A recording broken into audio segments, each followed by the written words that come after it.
Assalamualaikum warahmatullahi wabarakatuh. Shalom, Om Swastiastu, Namo Buddhaya, salam kebajikan, serta salam sejahtera untuk kita semua. Halo, perkenalkan, nama saya Berlian Erika Putri dari Universitas 17 Agustus 1945, Surabaya, dari Fakultas Hukum, Prodi Ilmu Hukum, NIM 13120000130. Pada kesempatan kali ini, saya akan sedikit menjelaskan mengenai sikap toleransi, yang mana lebih tepatnya yaitu bertoleransi itu mudah. Sama seperti sebelumnya, video ini dibuat untuk memenuhi tugas dari Bapak Dr. Andes Widiatmo Eko Putra MA sebagai dosen pengampu mata kuliah Pendidikan Patriotisme kelas I. Kembali ke topik awal, kita harus tahu dulu nih definisi toleransi itu. Toleransi adalah bersikap menenggang atau menghargai, membiarkan, membolehkan pendapat atau pandangan, bisa juga kepercayaan, kebiasaan, kelakuan yang berbeda atau bertentangan dengan pendirian sendiri. Lalu berikutnya, toleransi dapat dibedakan menjadi 3 jenis, yaitu yang pertama ada toleransi beragama. Pada toleransi ini termasuk yang paling kuat untuk dipertahankan, karena seperti namanya, toleransi jenis ini merupakan sikap paling menghormati serta menghargai perbedaan agama. Terlebih di Indonesia diketahui memiliki beberapa jenis agama yang meliputi Islam, Kristen, Katolik, Hindu, Buddha, dan Konghucu. Lalu yang kedua, toleransi budaya. Di dalam toleransi budaya ini merupakan bentuk konsekuensi terhadap keberagaman yang ada di Indonesia. Seperti yang diketahui, Indonesia memiliki begitu banyak budaya dan bahasa. Bahkan, hampir di setiap daerah memiliki budaya dan bahasanya sendiri. Karenanya, setiap orang harus bisa memandang sama rata dan menghargai latar belakang budaya lain. Lalu yang ketiga, ada toleransi politik. Hal ini lebih mengarah pada bentuk menghormati pendapat politik orang lain. Perlu kita ingat, setiap warga negara memiliki hak politik, serta kebebasan dalam menentukan pendapatnya, asal tidak bertentangan dengan dasar negara. Sikap inilah yang mampu membantu menjaga persatuan dan kedamaian. Sebelum membahas lebih lanjut, toleransi tentu memiliki manfaat, yaitu seperti yang pertama, menguatkan tali persaudaraan. Yang kedua, menciptakan keharmonisan dan kedamaian. Yang ketiga, dapat menumbuhkan dan menguatkan rasa nasionalisme. Yang keempat, melancarkan pembangunan negara. Dan yang kelima, yaitu dapat menguatkan iman. Jika sebelumnya sudah menyebutkan tujuannya, yaitu sekarang ada ciri-cirinya orang yang memiliki rasa toleransi. Yaitu yang pertama, seseorang yang memiliki sikap toleransi yang tinggi pastinya bisa menghargai dan menghormati orang lain meskipun berbeda agama, suku, dan ras. Yang kedua, seseorang yang memiliki toleransi pastinya akan mudah menghargai pendapat orang lain yang berbeda.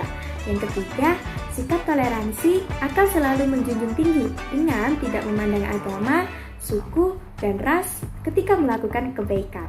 Yang keempat, sikap toleransi selalu memberikan kebebasan setiap orang untuk beribadah sesuai dengan kepercayaannya, sehingga sikap toleransi tidak melakukan intimidasi meskipun berbeda kepercayaan. Yang kelima, sikap toleransi selalu memberikan kesempatan yang sama kepada setiap orang tanpa memandang perbedaan. Kembali pada bertoleransi itu mudah, seiring dengan bertambahnya pengalaman hidup, tentunya kita akan sering bertemu dengan orang-orang dengan berbagai karakter, sifat, dan prinsip. Bahkan di lingkup teman-teman pun kita tentunya punya perbedaan dari segi sudut pandang, prinsip, ide, maupun latar belakang. Hal ini juga dikarenakan semakin dewasa seseorang, semakin terlihat prinsip mana yang sesuai dalam mengejar mimpi mereka. Terlebih, sebagai warga negara Indonesia, kita pasti sudah terbiasa hidup dalam perbedaan. Berbeda bukan berarti tidak bisa bersatu, bukan? Tumbuh di tengah perbedaan dapat membiasakan diri kita untuk saling bertoleransi. Maka dari itu, ada data menarik dari IDN Research Institute mengenai perilaku toleransi di kalangan milenial Indonesia. Anak muda di Indonesia ternyata lebih optimis dalam memelihara toleransi terhadap sesama dan cenderung memiliki satu visi dan misi yang sama untuk mengejar mimpi membangun persatuan di Indonesia. Mereka dapat mendengarkan dan menerima perbedaan pendapat atau ide teman walaupun beberapa ada yang tidak setuju. Dari sini dapat kita simpulkan, perbedaan merupakan suatu hal yang biasa dan dapat berjalan secara harmonis bila adanya rasa toleransi sosial, rasa memahami seseorang atau kelompok mayoritas dan minoritas untuk saling menghormati dan menghargai. Maka dari itu, seperti sebab yang saya beri di awal, yaitu bertoleransi itu mudah, inilah langkah yang dapat dilakukan untuk menumbuhkan rasa toleransi dalam kehidupan sehari-hari. Maka dari itu, langkah mudah yang dapat dilakukan untuk menumbuhkan rasa toleransi dalam kehidupan sehari-hari, yaitu seperti yang pertama, berteman dengan semua orang. Seperti yang kita tahu, di usia produktif seperti saat ini merupakan masa di mana mencari teman sebanyak-banyaknya.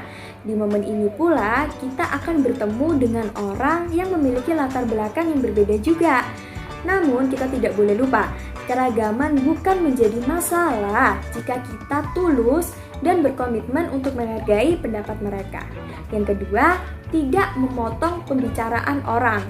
Sangat simpel bukan? Sadar atau tidak, orang Indonesia itu senang sekali berdialog, berdiskusi, apalagi mengutarakan pendapat. Tapi terkadang ada kebiasaan buruk berbicara dalam forum yang suka dilakukan, yaitu memotong pembicaraan orang lain. Padahal apa yang disampaikan belum selesai diucapkan. Maka dari itu, ketika sedang di tengah obrolan, mari kita biasakan untuk mendengar pembicaraan orang hingga selesai. Kita akan menjadi lebih tahu apa yang sebenarnya disampaikan dan orang juga akan berbalik respect dengan kita. Lalu yang ketiga yaitu mengutarakan apresiasi dan kritik yang sewajarnya. Terdengar simpel bukan? Maka dari itu kita perlu ingat, pro dan kontra dalam sebuah diskusi itu sangatlah wajar. Kita pun juga bebas mengutarakan pendapat kita atau kritik yang akan disampaikan. Tinggal bagaimana cara kita menyampaikan pendapat tanpa menghakimi lawan bicara kita. Maka dari itu, mulailah dengan apresiasi atas pendapat yang sudah diutarakan oleh lawan bicara kita. Kemudian, baru sampaikan pendapat dan masukan dengan tutur kata yang baik. Dan kita pun juga harus mau menerima kritikan yang ada. Intinya, harus sama-sama saling menerima dengan menjaga kenyamanan hati orang lain akan membawa ketentraman dalam hidup kita dan terhindar dari konflik yang kurang penting. Berikutnya ada yang keempat atau yang terakhir. Kurangi menilai seseorang tanpa mengenalnya lebih dulu. Terdengar sangat simpel. Setiap orang berhak menilai sesuatu dan tidak ada yang melarang untuk berpendapat. Namun, seringkali kita langsung membuat kesimpulan pada tindakan seseorang dan dihubungkan pada beragam faktor.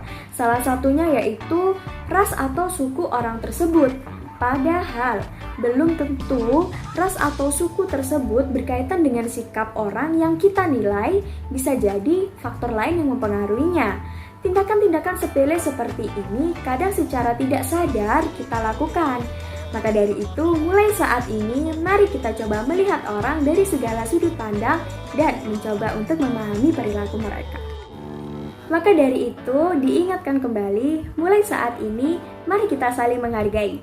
Karena kita semua tahu bahwa saling menghargai sesama merupakan hal yang indah. Tidak terasa, kita sekarang berada di akhir video. Terima kasih atas perhatiannya. Kurang lebih mohon maaf bila ada salah kata.